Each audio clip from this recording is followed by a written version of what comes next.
The stench of ozone hung heavy in the air, a familiar scent in my lab. It was 2042, and Neo-Chicago glittered outside like a jeweled monster consumed by its own ceaseless progress. But in the bowels of this repurposed factory, time moved differently. My time. Doc, you're looking pale. Need more coffee?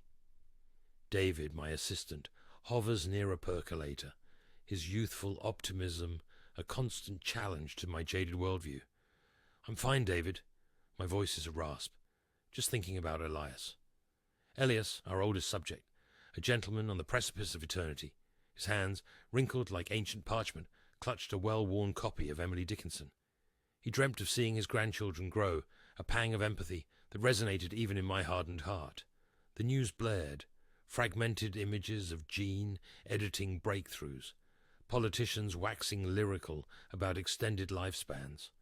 All the while, hidden beneath the veneer of progress, a tremor of unease ran through society. Overpopulation, resources dwindling. Unnatural balance, they called it, but I wasn't interested in manipulating genes. They felt like cheap tricks, a quick fix for a fundamentally flawed understanding of life. The answer, I believed, lay elsewhere. What if, I said one day, gazing at Elias, we reverse the process, not the genes, but the entropy itself? David's brow furrowed. What do you mean, Doc?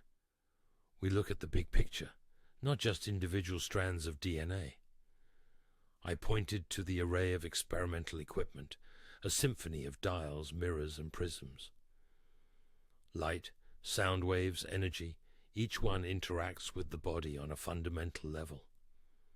Months blurred into a feverish haze of research. I pored over ancient texts, forgotten theories from a time before nanobots and genetic engineering. Elias, despite his fading strength, became my muse. Then, one night, it clicked. I built it in a frenzy, a contraption that pulsed with controlled light, a mesmerizing dance of colors echoing the patterns in the aging iris of a human eye. I called it the Chronos Arc. We placed Elias in its center, bathed him in the cascading spectrum of light.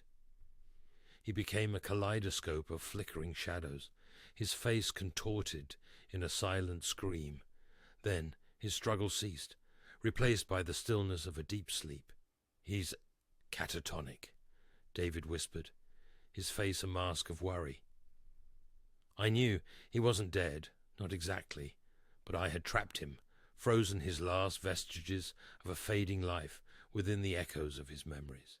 His hands, however, still clutching Dickinson's poems, remained surprisingly youthful.